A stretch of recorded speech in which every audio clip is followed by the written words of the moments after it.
আৰু যেতিয়া আমি জাতীয় সংগ্ৰামী সেনা অসমে আমাৰ লক্ষ্য উদ্দেশ্যক আগত ৰাখি আমি অবৈধ সন্দেহযুক্ত নাগৰিকৰ বিৰুদ্ধে যেতিয়া আমি অভিযান চলাওঁ, আমি দেখা পাওঁ যে সামাজিক মাধ্যমত একাংশ মিয়াই নানা ধৰণে অশ্লীল ভাষাৰে আমাক গালি গালাজ পাৰিবলৈ আৰম্ভ কৰে।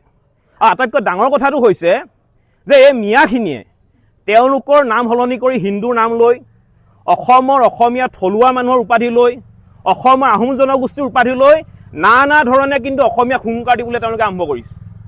আৰু এটা ডাঙৰ কথা হৈছে যে এওঁলোকে অসমৰ অসমীয়া জীয়ৰী বোৱাৰীক মুকলিকৈ ধৰ্ষণ কৰিম বুলি তেওঁলোকে ভাবুকি দিয়ে। গতিকে এই ধৰণৰ কৰ্মকাণ্ড কোনো কাৰণতে সহ্য কৰিব নোৱাৰি আমি মিয়াৰ উৎপাত চাই আছোঁ। আৰু যাৰ পৰিপ্ৰেক্ষিতত আজি আমি জাতীয় সংগ্ৰামী সেনা অসমে শিৱসাগৰ সদৰ থানাত এই মিয়াবোৰৰ বিৰুদ্ধে আমি এজাহাৰ দাখিল কৰিছোঁ। আৰু আমাৰ স্পষ্ট কথা, এই মিয়াবোৰৰ শাস্তি হ'বই লাগিব, প্ৰয়োজন সাপেক্ষে জাতিৰ স্বাৰ্থত কিন্তু এই মিয়াসোপাক এনকাউণ্টাৰ হ'লেও কৰিব লাগিব। আমাৰ স্পষ্ট কথা, এই মাতৃভূমিত কেৱল মাত্ৰ খিলঞ্জীয়া মানুহৰ প্ৰভুত্বৰ আধিপত্য থাকিব লাগিব। কোনো কাৰণতে অসমত মিয়াৰ দপদপনি নচলিব। অসমত মিয়াৰ স্থান নাই।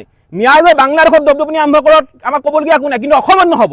অসমখন হৈছে কেৱল মাত্ৰ অসমীয়াৰ, আৰু অসমীয়াৰে আধিপত্য থাকিব লাগিব। আৰু এটা আমি কথা ক'ব বিচাৰিছোঁ যে মিয়াসোপাই সামাজিক মাধ্যমত সততে আমি কোৱা দেখা পাওঁ যে অসমখন অসমীয়াৰ বাপেৰৰ সম্পত্তি নি বুলি তেওঁলোকে প্ৰশ্ন কৰে। আমি ক'ব বিচাৰিছোঁ যে অসমখন অসমৰ প্ৰতিজন খিলঞ্জীয়াৰ ভূমিপুত্ৰৰ পৈতৃক সম্পত্তি হয়। কাৰণ ইয়াত আমাৰ কেৱল মাত্ৰ খিলঞ্জীয়া আমাৰ ভূমিপুত্ৰসকলৰ পূৰ্বপুৰুষসকলৰ অৱদান আছে, ইয়াত মিয়াৰ অৱদান নাই। মিয়াই গৈ বাংলাদেশত দম্ভালি মাৰক, বাংলাদেশত গৈ তেওঁলোকৰ অধিকাৰ বিচাৰক, কিন্তু অসমত নহ'ব। আৰু জাতীয় সংগ্ৰামী সেনা অসমে মিয়াৰ বিৰুদ্ধে আমি যিখন অভিযান চলাই আছোঁ, অভিযান চলি থাকিব।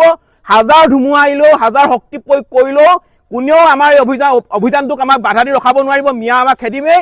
এটাও মিয়া কোনো কাৰণতে উজনি অসমত থাকিব নোৱাৰিব, আমাৰ কথা স্পষ্ট।